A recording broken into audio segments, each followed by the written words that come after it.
Hello all. ఏజుడ్ నాన్వేషణల మధ్య మాటల యుద్ధమే జరుగుతుంది.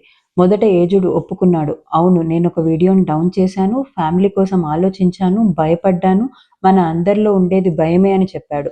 ఇదే విషయాన్ని ఉదాహరణగా చెప్తూ 'స్టాలిన్' మూవీలో చిరంజీవి గారు తన అక్క కోసం ప్రకాష్ రాజ్‌తో చేసిన కాన్వర్జేషన్‌ని గుర్తు చేశాడు. తప్పు చేయనప్పుడు నేను పోరాడతానని చెప్తూ యుద్ధాన్ని మళ్లీ స్టార్ట్ చేశాడు. సజ్జనార్ గారిని నాన్వేషణ ఇష్యూ మీద ప్రెస్ మీట్ పెట్టమని రిక్వెస్ట్ చేశాడు.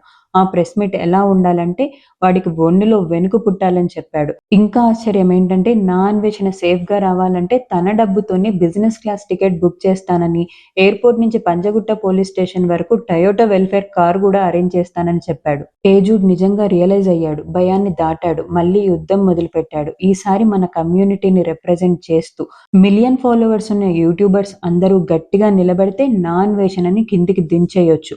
భయం ఉండడం తప్పు లేదు. భయానికి లొంగిపోవడమే తప్పు. నిజం వైపు నిలబడే వాళ్ళు ఎంతమంది ఉంటే ఈ యుద్ధం అంత బలంగా ముందుకెళ్తుంది.